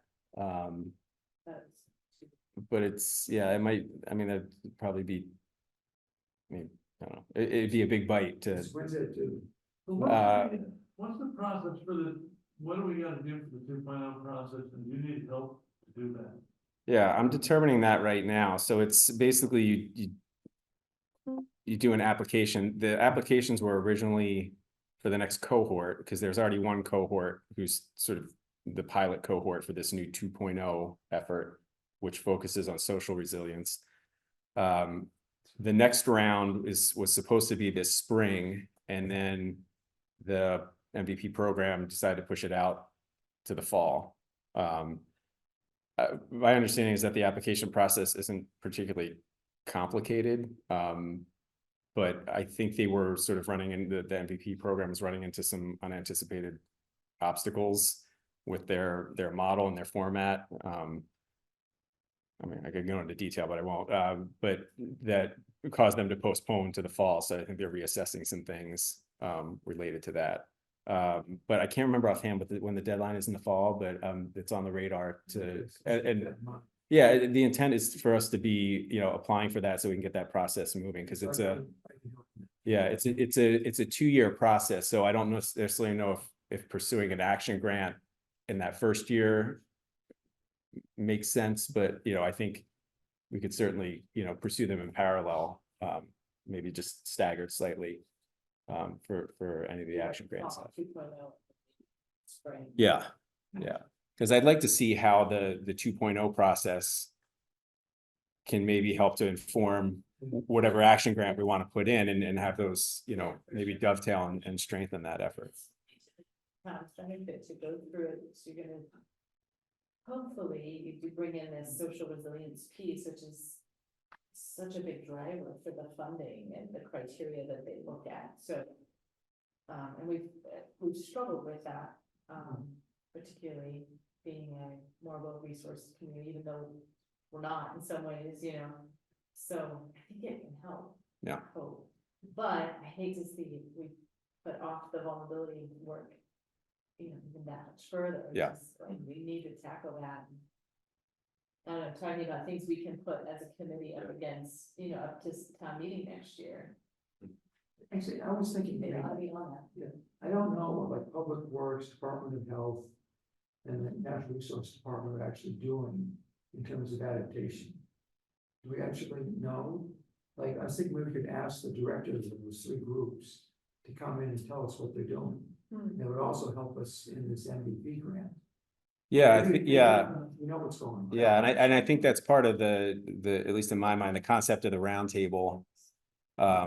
that are hoping to do is, like I said, I think this first roundtable, I'm imagining it's probably the emphasis is gonna be a little bit more on sharing to them. Yeah. And then moving forward, I'd like to, envision conversations like that where, having these groups, these different stakeholders talking about, what they're doing related to the plan. I mean, I'd be happy to talk offline about, just like Yeah, regular communication with them on things. maybe early June, I'll get in touch with you. So, yeah, It's tough because we haven't truly done the vulnerability assessment, although we've updated the hazard mitigation plan, so. Right. it's a There's start. been some things there, I'm sure identified, so things that are happening with, but they're not even thinking of it. No, as I know. adaptation, right? Doing some good stuff. Right, Well, right, yeah, so it's, It isn't formally discussed though, at least with us, yeah. something that you know. Yeah, we are all pulling together all the different. Yes, Yeah. they're also, energize the community perhaps. Yeah. Keep police department, police Yeah. department. Yeah. Well, it's actually a good segue, so the added little section for the new business initiatives. I think as part of an advertisement for our committee, if you're interested, is that you get to bring what you're passionate about and work on that and get the committee's backing, get some other members to help. So on this new business section, we have, I put some ideas on there about going forward. I might want to be interested in working on electric school bus. I know a lot of people go to Walden from Concord, and it'd be nice if maybe there were like a bike share at the Concord station, they take the train, and then bike share at Walden. And if you could bike that, a lot of people try. Yeah, even actually I met someone who, when I told him I live in Concord, he said, there should be a stop at Walden Pond from the T. So that's out of our jurisdiction a little bit, but if we could get some bikes, maybe put some bike share at the station, that would work. Doesn't DCR limit the number of people? So if we, They do live in our people, so we'd have to talk with, yeah, coordinate with that, yeah. but we could save them on parking, so maybe Yeah. parking is a bit of a problem. Right. Now, is the transportation advisory committee still in effect, and does it just keep on going? yeah, Yes. I don't think there's any So this should just go to them. technical Yeah, update that's on something that we do, but yeah, a lot of I spoke with Laura actually then about some ideas. So yeah, if you have any more ideas, we can add it to the agenda for next meeting and send it to Janet. Especially on the adaptation. And then I had Jerry put in the 10th night, but he said he was working on a letter about the Concord Route 2 Rotary, how the mascot's looking at that in the state, and he was gonna write making sure that climate and adaptation is kept in mind. So we'll be looking at that. I also think that we should be more forceful if we want to think about investing as well in, let's say, the commuter rail that runs parallel to Route 2, if they're really, like, they shouldn't be expanding the highway in 2024 outside of the rotary, because they were looking at expanding to more lanes even outside of the rotary in Concord, which was yeah, pretty crazy to hear. So we'll keep an eye on that, and Jerry can report back next meeting. If anybody else has any new business they want to have, or I think it will get the gears turning for next meeting if you want to add any more things. Okay, keep us moving, we're over time, but we're gonna go to public comment. If anybody has public comment, open now, it can come off mute. Anybody here in person as well? No, it's very good to jump right into this. Hope it was a good snapshot. I think it was a good snapshot of what our committee does. Nothing online there. Nope. No comment chat. Okay. Okay. Okay. All right, so I'm gonna move that the meeting adjourns unless there's any other final comments. Okay, the meeting is adjourned. Nice, we don't have to vote on it.